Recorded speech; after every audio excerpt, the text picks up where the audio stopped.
Salut à tous et à toutes les amis, ça fait longtemps qu'on s'est pas retrouvés sur cette chaîne YouTube. Ça fait vraiment longtemps qu'on s'est pas retrouvés en discussion, vous et moi. Je reviens aujourd'hui pour enregistrer un son avec vous, un son qui paraîtra sur les plateformes dans les semaines à venir. Donc vous allez m'accompagner dans le processus de création. Alors, pour une fois, ce sera sur une prod que j'ai faite. Le beatmaking, parlons-en brièvement 2 minutes. Je commence à partir en digression, ça va être long. Mais le beatmaking, c'est littéralement faiseur d'instrumental, tu vois. C'est fabriquer une instru. Mais il y a mille et une manières de fabriquer une instru. La manière number one, c'est de composer de A à Z tous les éléments de la prod. C'est pas ce qu'on va faire aujourd'hui, pas cette fois-ci. Le moyen numéro 2, c'est celui qu'on va suivre, enfin à mon sens, c'est prendre des loops, des samples et composer autour. Alors, ce que j'ai à proprement composé sur l'instru qu'on va voir aujourd'hui et sur le son qu'on va enregistrer aujourd'hui, c'est les drums, c'est l'accompagnement percussif, c'est la batterie en gros. Et j'ai fait des légers arrangements sur les loops que j'ai trouvé sur Splice, en toute honnêteté, donc voilà. Donc je vais ouvrir le projet. Le texte de base s'appelle Flop Infinity. C'est l'infinité du flop. C'était un jeu de mots pas fou, mais un jeu de mots sur à quel point je flop depuis que j'ai commencé à faire du son en soi. C'est un truc auquel je me suis plus ou moins habitué. Je suis pas connu, enfin, j'ai pas des grands fonds à mettre, fonds financiers à mettre dans la promotion de mon contenu sur les plateformes, sur les réseaux sociaux. Et je n'ai pas encore envie de le faire. Je l'ai eu fait par le passé, parfois des campagnes de com, Google Ads sur ma chaîne YouTube, mais c'est pas encore le moment. Je reparlerai dans une autre vidéo à l'avenir sur toutes ces stratégies de communication, sur la pub en général. Mais bref, moi je compte sur ma musique et sur la multiplicité des contenus que je vais vous produire pour toucher votre cœur, toucher ton cœur derrière ton écran, toucher le public en gros et agrandir ma communauté au fur et à mesure des semaines, mois et années à venir. Donc bref, j'ouvre le projet. J'ai renommé le son derrière Nocturial Spleen. Il devait être le son éponyme d'un projet que j'étais en train de vous façonner, un nouvel EP, parce que j'ai supprimé tous mes précédents EP qui sont disponibles sur ma chaîne YouTube mais qui ne sont plus disponibles sur les plateformes de streaming. Et je suis revenu avec une série de singles et cette série de singles est un peu l'EP que j'avais préparé parce qu'à la base je voulais y revenir avec un EP. Après je me suis fait la réflexion que je n'étais pas du tout connu en fait. Et comme je suis pas connu, les EP que j'ai produits par le passé sont tombés dans les oreilles de sourds. Finalement, c'est comme un coup d'épée dans l'eau. Ce que je me souviens à dire, c'est que je fais beaucoup de bruit, mais personne m'écoute, tu vois. Donc, j'ai décidé de refaçonner la stratégie en vous sortant un single en moyenne toutes les 2 semaines. Je vais pas rentrer forcément dans le détail tout de suite. Ça viendra, les détails viendront au fur et à mesure des vidéos, au fur et à mesure de mon apprentissage. Pour ceux qui ne savent pas, cela fait 9 mois que je suis en formation au CFPM de Bordeaux à Pessac, paradoxal, pour devenir technicien du son. J'ai suivi une formation assez complète. Je veux pas dire que je suis le meilleur élève dans tous les cours, mais je suis très bon en cours de studio, donc mix, mastering, sound design, création de prod. Wow, il y a une light qui vient de s'éteindre. J'enchaîne les bugs techniques, les gars, je reviens. Et je continue l'explication juste après. Oh là là. Me revoilà enfin les amis, j'enchaîne vraiment les problèmes techniques depuis tout à l'heure. Ça se voit que ça fait longtemps que j'ai pas filmé et que je suis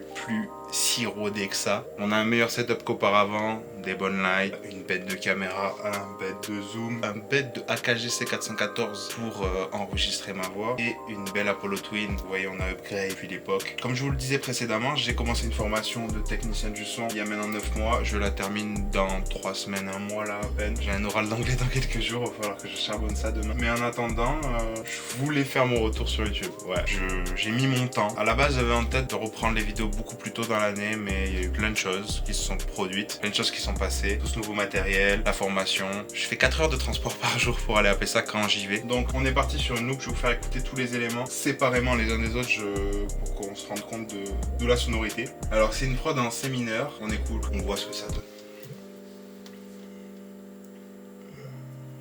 Je vais commencer un peu à freestyler peut-être. Yeah. Il faut que je trouve un beatmaker, ou plutôt que je le devienne. Sinon je mettrai que des hitmarkers, des coups tout doux à la haine. Une évidence, jamais tu seras hitmaker. Tes sons sont pas uniques, opposés au requiem. Ceux qui te sous-estiment sont-ils lucides en fait? Non, ils ont le tort en tête. Voilà, ça c'est la vibe du son, la vibe textuelle pour l'instant. Donc avec cette loupe là que j'ai pas tant modifié que ça, je l'ai un peu pitché, mais pas tant que ça. Ça sonne, ça change sa nature et sa consistance. Mais voilà, c'est vraiment pour me la réapproprier, pas une grande réappropriation parce que j'aurais pu la modifier encore plus avec de la panne, en l'équalisant d'une certaine manière. Enfin bref, il y a plein de façons de faire. Le deuxième élément, c'est celui-là. Il intervient au début et à chaque phase de refrain entre guillemets, parce que vous verrez par la suite que je ne fais pas vraiment de refrain. Mais j'aime bien amener ces textures différentes à des moments différents de la prod sur une structure classique, couplet, refrain, couplet, refrain, couplet. Comme vous pouvez le voir, il y a 3 couplets entre guillemets, même si en vrai c'est un long couplet avec des vibes différentes selon les moments. Donc les deux ensemble ça fait ça.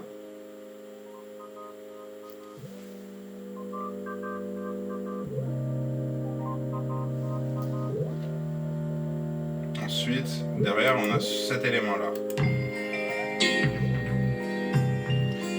Ça apporte une petite vibe de West Coast. Alors ces 3 fichiers sont des loops mélodiques que j'ai trouvé sur Splice, tout en C mineur. Donc elles vont bien ensemble, elles sonnent bien ensemble. Et là il y a déjà une vibe sympathique. Maintenant on va s'écouter ça. Ça demande bien sûr des ajustements en termes de mix. Je vais vous montrer ce que j'ai fait en termes de mix pour l'instant sur les éléments en l'écoutant. Donc let's go. Dans le mixeur, comme vous pouvez le remarquer, j'ai assigné chaque élément à des pistes. Je me suis créé une piste ensuite pour la voix parce que je vais enregistrer dans FL Studio. Vous voyez, c'est les snares qui commencent à taper. Le kick qui arrive aussi.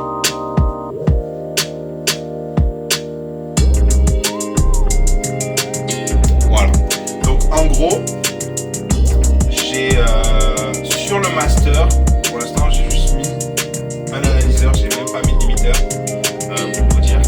Normalement je mets un limiteur sur la prod et je l'exporte et j'enregistre sur une wave, enfin sur une prod monobloc, un bloc de prod tu vois. Mais là j'ai décidé pour l'occasion d'enregistrer dans FL Studio directement. Donc vous voyez un peu ce que donne la prod. C'est peut-être voué à être modifié, je vais enregistrer sur cette base là, mais peut-être que je vais modifier. Donc j'ai choisi d'enregistrer dans FL Studio tout simplement pour pouvoir faire un travail plus complet. D'habitude j'exporte comme je vous l'ai dit la piste, enfin l'instru en une piste et j'enregistre dans Pro Tools. Je pourrais très bien exporter le piste par piste, mixer comme je l'ai fait ou même pas mixer du tout et l'envoyer dans Pro Tools et faire le projet sur Pro Tools. Ça serait même peut-être plus sympa et plus fluide pour moi parce que je gère mieux Pro Tools pour le mix maintenant. J'ai commencé au début sur FL Studio mais maintenant je gère beaucoup mieux Pro Tools pour tout ce qui est automation, pour tout ce qui, pour tout ce qui est à faire dans un mix en fait. J'aime l'interface assez basique, épurée de Pro Tools, mais assez technique aussi. C'est technique Pro Tools, mais c'est pas plus technique que ça en fait. Au début, moi je crois que ça allait être super compliqué de passer à Pro Tools. La transition s'est faite super naturellement. J'ai aussi appris à me servir de Cubase et de Ableton. Je suis assez polyvalent sur plusieurs DAW, même si mes DAW de prédilection, mes logiciels pour faire de la musique de prédilection restent bien sûr FL Studio et Pro Tools. Bon là je crois que j'ai fait toutes les digressions possibles et imaginables. Je vous ai parlé de la formation, je vous ai fait écouter la prod de manière un peu laborieuse. Tout ce schéma et ce process est voué à évoluer et à s'améliorer. Dans les prochaines vidéos on fera du son ensemble. Cette lumière est en train de m'éclater les yeux, je sais pas si ça se remarque. Je crois qu'on va passer directement à l'enregistrement. Je vais pas faire l'enregistrement entier avec vous, je vous ai présenté la prod et on composera peut-être une instrumentale ensemble la prochaine fois, de A à Z aussi éventuellement, on verra. Mais souvent quand je me mets à composer, je tâtonne, je rentre des notes dans mon piano roll et c'est jamais bien fameux. Ça m'est déjà arrivé de faire des trucs super intéressants qui m'ont surpris. C'est pas encore super fameux, par contre j'ai une vraie vibes pour la sound selection, la recherche de loop, de sound, que j'ai une vraie identité auditive à développer. J'ai une bonne oreille pour rechercher ce que j'aime et je pense qu'il peut vous plaire. Donc là je suis peut-être un poil présomptueux. Allez. On va enregistrer. Les amis, ça fait quelques jours que je ne vous ai pas parlé. Il y a eu une petite ellipse depuis les derniers plans que vous avez vus. Là, ce qu'on va faire, c'est qu'on va plug le micro. Maintenant, je suis un vrai professionnel. Déjà, je ne fume plus du tout dans mon studio. Je fume de moins en moins. De manière générale, j'essaie d'améliorer ma santé. Je me suis remis au sport. Ça n'a aucun sens. Pourquoi je vous dis ça? Vous en avez rien à foutre. Mais en tout cas, d'une manière générale, j'essaye de m'améliorer dans ma vie. Donc, avec tout ce nouveau matériel de qualité, je ne peux plus fumer à proximité. Je ne veux plus en tout cas fumer à proximité car ça abîme fortement le matériel, que ce soit audio ou vidéo. J'ai décidé d'être pro jusqu'au bout des ongles. On va partir sur l'enregistrement du son. Donc, let's go. Je vais faire quelques phases avec vous, essayer d'enregistrer la grande partie sans vous expliquer mon processus créatif, donc on y va. Que je trouve un beatmaker, ou plutôt que je le devienne, sinon je mettrai des hitmarkers, des coups de toutou à la haine. Une évidence, jamais tu seras hitmaker. Tes sons sont pas uniques, opposés au requiem. Ceux qui te sous-estiment sont illucides en fait. Non, ils ont le tort en tête. T'as juste pas trouvé ton public. Ça te prendra peut-être 10 piges. Non, on n'use pas de magie. Vraiment, soyons réalistes. Il te faudra une centaine de clips pour devenir mainstream. Ouais, devenir mainstream ou un vrai génie. Je suis déjà... J'ai la voix bien éraillée là. À chaque fois, je dis ouais, j'ai la voix éraillée. Ouais, devenir mainstream ou un vrai génie. Je suis déjà si ingénieux sur ce sentier si long et sinueux. Y a des trous dans mes choses comme sur la route, j'ai le blues. La voie est pavée de risques, les chemins sont pernicieux. Et nos filles sont toutes périlleuses. Je vais la garder en stock celle-là parce que ça m'a ramené à des vibes. En fait, j'avais déjà enregistré ce son, c'est pour ça que j'arrive pas à retrouver le bon texte. Et ça me fait chier. Parce que je l'avais bien calé, le premier enregistrement que j'avais fait de ce son. Sauf que j'étais pas assez satisfait de mon rec et de mon mix. Donc comme j'ai des nouveaux plugs, que j'ai des nouvelles connaissances, autant perfectionner le bail jusqu'au bout. On se retrouve dans quelques instants quand je suis enfin au point. On va retenter une tentative. Tenter une tentative, ouais. Si ingénieux sur ce sentier si long et sinueux. Y a des trous dans mes choses comme sur la route, j'ai le blues. La voie est pavée de risques, les chemins sont pernicieux. Et nos vies sont toutes périlleuses. J'entends une voix diabolique, non elle est parieuse. Elle me dit que ça ira mieux. T'as pas... Hein? Je commence à y arriver de mieux en mieux. Les gars, je me suis enfermé dans un setup, mais faudrait que vous voyez ce que c'est. Là, il y a une light, vous devez bien la voir là d'ailleurs. Il y a une light là, il y a une light là. D'ailleurs, je devrais plutôt plus être vers là et je devrais orienter différemment le mic pour la vidéo. Hop. Troisième tentative, les mecs. Il faut que je trouve un beatmaker. Au plus tôt que je le devienne. Sinon, je mettrai que des hitmarkers. Des coups tout dos à la haine. Une évidence, jamais tu seras hitmaker. Tes sons sont pas uniques, opposés au requiem. Semblable à la salle du temps.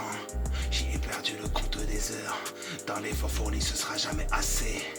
Bon là j'ai perdu mes flows, concrètement j'ai perdu mes flows. J'ai testé de nouveaux trucs aussi, oui. J'ai testé de nouveaux trucs mais j'ai complètement perdu mes flows. Les flows que je m'étais mis en tête en tout cas dans la première version de ce son. Mais j'ai bien retrouvé le bon texte, c'est bien ce texte là que je dois faire. Donc maintenant ce que je vais faire c'est que je vais avancer sur le son de mon côté. Et je vous reprends plus tard quand j'ai un semblant de lead et peut-être pour faire les backs même si. Là ce qui est vraiment intéressant en fait, vous savez quoi? Ce qui est vraiment intéressant, désolé d'ailleurs pour le son, j'ai pas reconnecté le zoom. Ce qui serait vraiment intéressant c'est que je finisse l'enregistrement de mon côté et qu'on passe au mix et au mastering ensemble. Allez, on se retrouve tout de suite. Bon, alors là, ce que je suis en train de faire, les amis, c'est que j'ai commencé le rec et je suis en train de faire du pre-editing. Ça veut dire qu'en gros, j'enlève les silences. Alors, j'ai pas beaucoup avancé. J'avance step by step. J'ai mis du temps à trouver la voix que je voulais amener sur ce titre. Ouais, l'énergie vocale que je voulais amener sur le titre. J'ai fait des réglages sur l'UAD console, sur le Magnavox Box. L'idée sur le Magnavox Box, c'est que je l'ai mis en préampli. J'ai pas mis le coupe bas, j'ai mis le coupe bas sur le AKG C414. Ensuite, en gain, je suis à 50. J'aurais pu monter plus haut, mais à 50, on n'entend pas trop, on n'entend pas du tout le son de ma pièce. Ensuite, j'ai fait une pré-équalisation. J'ai juste fait du boost, j'avoue. C'est peut-être pas idéal de faire du boost à la prise, mais j'ai eu envie de caractériser le son directement. Alors, j'ai fait un boost à 1K, un boost à 3K et un boost à 12K. Les boosts souvent faits dans la voix pour lui amener du corps, de la présence. N'hésitez pas à me corriger en commentaire pour les ingés qui me suivent ou pour les connaisseurs. Ensuite, dans les lows, donc j'ai boosté à 1000. En vrai low, mais ouais, ça va jusqu'à 1000. Donc je suis allé au plus haut des lows. Des low frequencies, enfin des basses fréquences. Dans les mid fréquentiels, enfin dans le mid fréquentiel de ma voix, j'ai boosté les 3K. Et dans le high, j'ai mis un léger boost, sans doute à peine 1 dB quoi. Ouais, voilà, c'est 1 dB à peu près partout. Alors je verrai si ça génère des problèmes fréquentiels, notamment dans les 1000 et dans les 3000, mais peut-être même dans les 12000 finalement, tu vois. Est-ce que c'est une bonne idée de faire ces boosts fréquentiels à la prise? Je sais pas, dites-moi en commentaire. Ensuite, je fais une petite compression, mais l'edge, je vais pas trop pousser le threshold. Une attaque rapide, un release médium, enfin entre le rapide et le lent.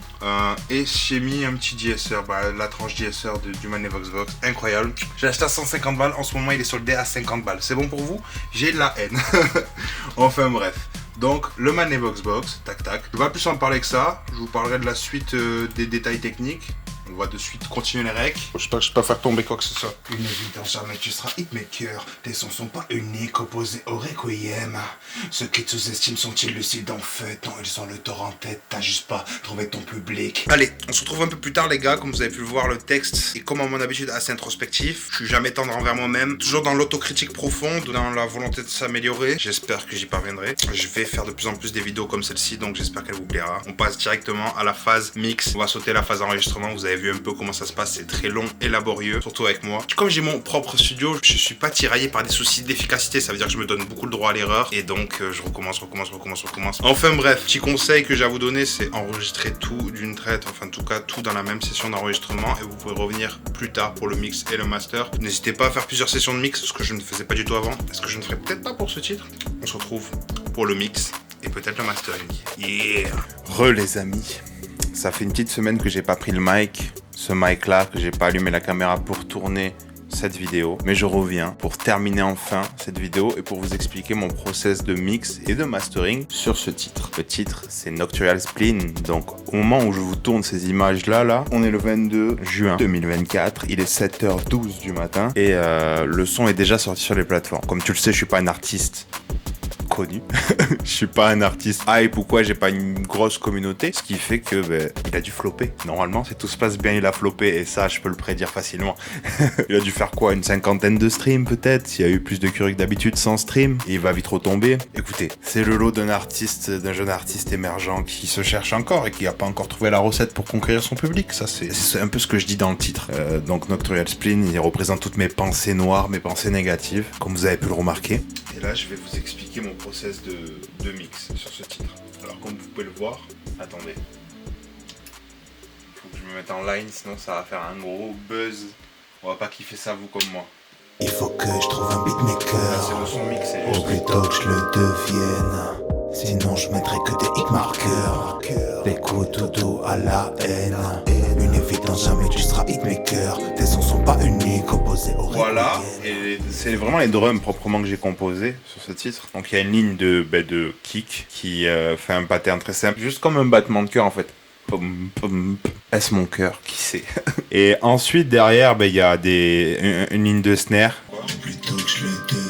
qui est, à mon sens, c'est assez typique cette ligne de snare quand même de la Vite-Taf. Vite-Taf, je dis pas que c'est les codes de la two-step, mais ça y ressemble un peu, je trouve. Quand je compose, je suis pas de règles établies. Je me suis entraîné, j'ai regardé plein de tutos sur des styles différents, que ce soit la trap, la D3. Donc j'ai essayé de comprendre globalement comment on composait ces styles de drum. Et après, j'ai l'impression que je mélange tout et que j'essaye juste de faire un truc que je kiffe et qui est stylé. J'espère que ça vous plaira, que ça vous plaît. Et que vous allez voir l'évolution de mes créations d'instru à l'avenir. Donc on va vite passer après les hi-hats, une ligne de hi-hat qui est très linéaire finalement, avec pas trop de variations. Les seules variations, c'est quand par exemple, je coupe, je fais des cuts de hi-hat pour laisser venir le kick, tu vois, taper le kick ou la snare par exemple.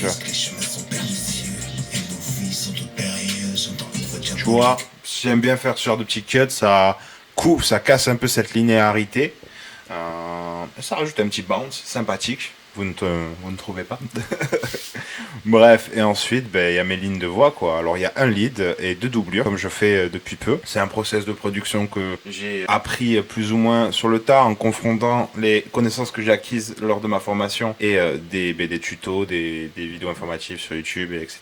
Et un peu tout le savoir que j'arrive à acquérir et à aller chiner à droite à gauche. Là, je sors bientôt fraîchement diplômé de mon école de musique. Je suis technicien du son bientôt. Il va falloir que je confronte toute cette expérience avec vous, si vous avez envie de collaborer avec moi. J'ai fait des automations de volume sur les 2 pistes de doublure. Je sais pas si c'est conventionnel ou pas, j'avoue. Je me suis dit que j'allais apporter de la spatialisation et de la texture à ma voix, à mon lead, comme ça.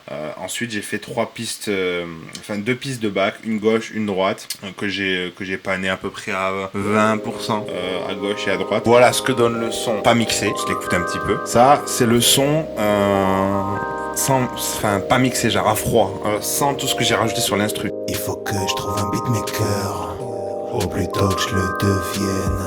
Sinon je mettrai que des hit marqueurs, des coups de dos à la haine. Une évidence, jamais tu seras hitmaker. Tes sons sont pas uniques, opposés au requiem. Ceux qui te sous-estiment sont-ils lucides en fait? Non, ils sont le tort en tête, t'as juste pas trouvé ton public. Donc je vous montre brièvement ce que j'ai fait sur l'instru. J'ai traité tous les éléments mélodiques, j'ai mis des EQ et j'ai resserré les taux fréquentiels pour le faire jouer plus par là, pour déjà nettoyer les rumbles éventuels en haut et en bas du spectre, mais surtout voilà pour faire coexister toutes les pistes entre elles. Et souvent j'ai mis de la compression. Là j'ai mis un Fairchild, parce que j'aimais sa couleur. Derrière sur l'autre élément j'ai mis un Shadow Wheels Mastering Compressor, une fois n'est pas coutume, un Shadow Wheels sur un insert directement pendant un mix. C'est sur un insert de la prod, c'est sur le petit truc un peu G-Funk. Donc voilà, pour ce fait, je rentre pas dans les détails des traitements que j'ai fait, je le ferai peut-être sur les prochains épisodes, sur les prochaines vidéos. Pareil, sur un autre insert. Là, c'est les drums que j'ai mixé. Donc pour les drums, pareil, équalisation, soit coupe fréquentielle, soit resserrage fréquentiel pour faire jouer l'élément sur la bonne plage de fréquence et pour les faire coexister les uns entre les autres. Un petit air con, pareil pour compresser le kick, pour le maîtriser, le contrôler et pour lui apporter un petit percutant en plus. J'aime bien ce compresseur pour ça, j'avoue. Après, un oxy-tape compresseur, je sais pas si c'est très conventionnel de mettre une tape sur un kick. Je suppose que ça le fait, vu que moi j'ai trouvé que ça le faisait. C'est une légère saturation en fait, c'est vraiment pour le faire clinquer plus. J'ai bien aimé. Et un API EQ 550 et une émulation de chez Waves. Et là-dessus, j'ai légèrement boosté les hautes fréquences. Boosté de 2 dB à 7000 pour le kick et un petit boost à 50. J'utilise un EQ, une émulation de tranche de console pour avoir cette couleur en plus. J'aurais pu très bien faire ce même traitement avec un Pro Q3, mais essayer de le faire avec un autre EQ, c'est vachement sympa de se servir de ce genre d'émulation de tranche de console pour apporter du caractère, de la couleur, que ce soit à vos kicks, à vos voix même. Mais j'utilise plutôt les émulations de chez UAD pour ma voix. Ensuite, c'est plus ou moins tout. J'ai balancé des pistes instrumentales. J'ai à peu près fait la même chose sur les autres éléments de ça à chaque fois c'est souvent EQ, comp et saturation. Alors, par exemple j'ai utilisé le comp diode sur la snare et l'Aberode Saturator que j'aime beaucoup. Je trouvais il a un vrai caractère ce plugin de chez Waves. Et après j'ai envoyé toutes les pistes instrumentales, toutes les pistes drum déjà dans un drum bus où j'ai mis un SSLG bus compresseur pour faire une petite glue comp et pour les faire puncher bien comme il faut. Et juste derrière ça j'ai tout envoyé dans un bus instrumental où j'ai mis dessus un Pro Q3 où j'ai fait de la traitement dynamique en sidechain sur ma voix pour inclure la voix encore plus dans la prod. Un petit Shape 73, émulation du 1173 de chez Nive, émulation par Waves que j'utilise, que j'aime beaucoup. J'ai pas encore fait l'acquisition du plugin chez UAD, dont je ferai sans doute l'acquisition à C4. Un petit Ozone Imager pour la stéréo, travailler un peu la stéréo de la prod et un maximizer sur la prod. C'est un genre de pré-master de la prod, en tout cas pour la mettre au niveau. Et ensuite moi je baisse l'injection de volume de mon bus à la convenance. Je fais ma petite balance des volumes et quand tout ça match bien, je prends ma voix. Dans ma voix j'injecte un autotune, un premier traitement sur mon UAD console et ma chaîne de mix typique en ce moment c'est autotune Pro Q3. Voilà, il s'affiche. Le Pro Q3 pour faire un nettoyage fréquentiel. Récemment j'ai fait l'acquisition de Soos 2, donc je l'utiliserai dans mes prochains mix, mais là il y est pas. Et je vais brièvement, vous connaissez, coupe bas à 80 Hz, un petit creux en dynamique ici pour faire bouger, pour qu'il soit dynamique le coupe bas, un petit creux là fréquentiel à 325 Hz, à 829, un petit boost à 3600, c'est à peu près là où sonne bien ma voix avec mon micro, la KGC 414, et bon derrière mon Fab Filter Pro Q3, je mets un DSR, ensuite compression en série, en l'occurrence le fameux UAD, le Uray 1176 Rev A, c'est un compresseur légendaire, c'est un FET compresseur. Juste derrière, je mets un opto en la présence de mon LA2A, tube compresseur que je kiffe aussi. Les deux fonctionnent très bien ensemble. C'est la compression en série la plus légendaire et la plus réputée. Que ce soit pour les voix, même pour des kicks, pour des éléments percussifs, bref, ça fonctionne bien. Et derrière, j'ai mis un Teletronics Culture Vulture et en sommation à la fin de ma piste, une note satu. Alors, ça fait peut-être doublon avec le Teletronics Culture Vulture, mais j'aime bien. J'ai mis un NSL Channel, émulation de tranche de console Nive. J'ai mis la Spike et j'ai baissé le trim à moins 2 dB, je crois. Et j'ai poussé le drive à 0,5. C'est vraiment anodin. J'ai activé le noise et ces deux boutons, je les active à chaque fois, je trouve que ça sonne mieux. Ça doit être un truc de phase et un truc de noise gate, c'est un truc comme ça. En tout cas, voilà pour la voix. Et c'est globalement les mêmes traitements pour mes doublures, mais à des différenciations qu'il y a dessus, il y a des doubleurs type Space Modulator ou doubleur de chez Wave pour élargir la voix. L'une de mes doublures est légèrement panée à 5 à 10% sur la gauche et l'une à droite pour gonfler ma voix. Et après c'est la bonne injection de niveau. Ma voix est elle-même injectée dans plusieurs bus. Un bus reverb, un bus chorus, un bus lap delay en général, mais là c'est plutôt un bus compression des hautes fréquences. J'ai vu ce petit chips de mix, je sais plus chez qui je l'ai vu, mais c'était sur Instagram, un mec qui fait des tutos aussi sur YouTube. Si je retrouve son nom, je vous le dirai. Je vous le dirai un de ces cas. Donc je mets un coup bas très haut dans un bus. Donc c'est un traitement parallèle, c'est comme une compression parallèle, mais il y a de l'équalisation derrière. Je compresse que les hautes fréquences en fait, au-dessus de 3000, au-dessus de 5000, là où il y a ma voix vraiment qui joue. Et derrière le API bus compresseur. Bon là c'est de l'émulation de chez Waze, mais depuis j'ai fait l'acquisition du réel. Enfin du réel, il est réel celui-là, mais je veux dire de l'émulation de chez UAD que je préfère en général et qui fonctionne du feu de Dieu avec l'Apollo. Et voilà, bon, globalement sur les bacs, c'est des traitements de voix, il y a du nettoyage, sauf qu'il y a un resserrage fréquentiel. Souvent je mets un coupe bas au-dessus de 200 et je descends vers 10 000 aussi en coupe haut pour que la voix joue vraiment pas sur toute la plage fréquentielle et qu'elle s'intègre mieux à ma voix lead. Et après c'est vraiment qu'une question d'injection de volume et de niveau. Le mix, vous savez, c'est beaucoup de la correction de problèmes. J'ai appris ça durant mes 1 an de formation. C'est beaucoup de la correction de problèmes, créer une coexistence fréquentielle entre plusieurs éléments qui, à proprement parler, des fois ont des conflits fréquentiels. Gérer des problèmes de niveau, de volume. Donc c'est les niveaux du son, quoi, les niveaux entre les pistes et la compression aussi, la dynamique. Une fois que tu as géré les problèmes fréquentiels, les problèmes de dynamique et les problèmes de niveau sonore, tous ces points sont un peu interconnectés, derrière t'as un son clean qui vit bien ensemble. Après tu fais de la spatialisation, tu fais du son de design, quoi, du son d'effect, tu mets des effets, tu fais de la petite tambouille et après tu passes au mastering. Et je vais passer de suite à l'explication de mon processus de mastering. Mais ouais, super sympa ce projet. Moi il m'a vraiment fait kiffer ce son là en l'occurrence. C'est le premier son que je fais sur une prod que j'ai composé depuis longtemps. Alors c'est relatif, composé, vous l'avez bien compris parce que j'ai utilisé des loops, mais moi je considère que tu composes vraiment pleinement quand tu composes tout de A à Z, même la mélodie de ta prod, ce qui est pas encore tout à fait le cas. Là je fais du beatmaking sommaire, ça veut dire que j'assemble une prod, j'ai une partie de composition dans la recherche du sample et la recherche des différents éléments, du drum kit que je vais choisir, des percus et de comment j'ai composé les lignes de drum, et après de l'arrangement final, donc de la structure de la prod et tout. Mais bon, ça reste pour moi pas encore de la compo. Pour ce mastering, comme je vous l'ai dit précédemment, alors un petit Pro Q3, un coup bas à 35 Hz et sur une courbe de 18 dB par octave. Ensuite que des creux en dynamique, c'est vraiment pour pas trop altérer le son. C'est des traitements très subtils que j'apporte au mastering en termes d'équalisation. C'est un petit creux fréquentiel en dynamique. Le creux n'intervient pas tout le temps, il est plus smooth que si c'était juste un creux qui serait tout le temps là, tu vois. Il agit quand il faut qu'il agisse. Donc voilà.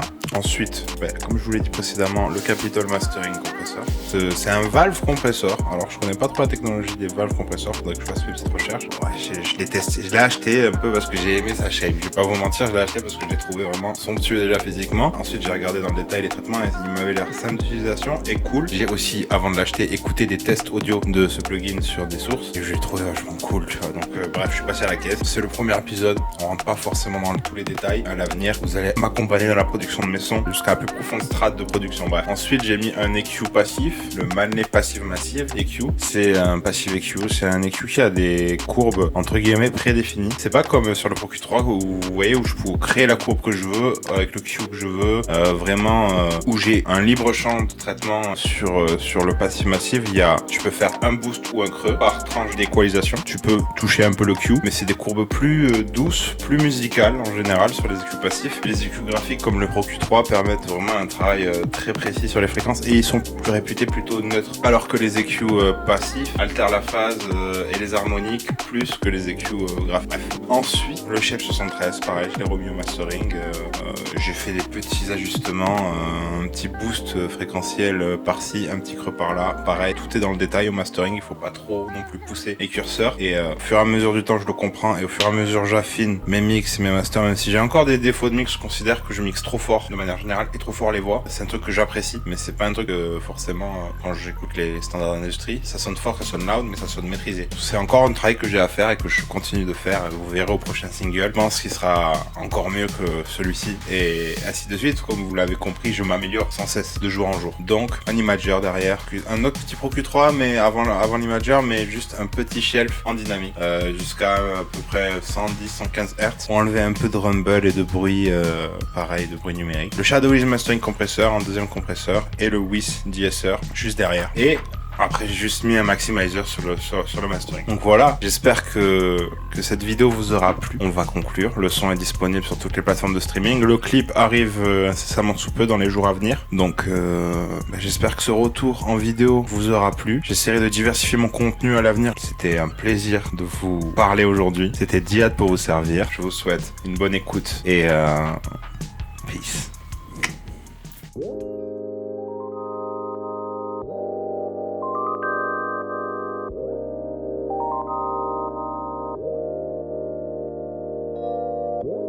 faut que je trouve un beatmaker, ou plutôt que je le devienne. Sinon je mettrai que des hitmarkers, des coups tout doux à la haine. Une évidence, jamais tu seras hitmaker. Tes sons sont pas uniques, opposés au requiem. Ceux qui te sous-estiment sont-ils lucides en fait? Non, ils sont le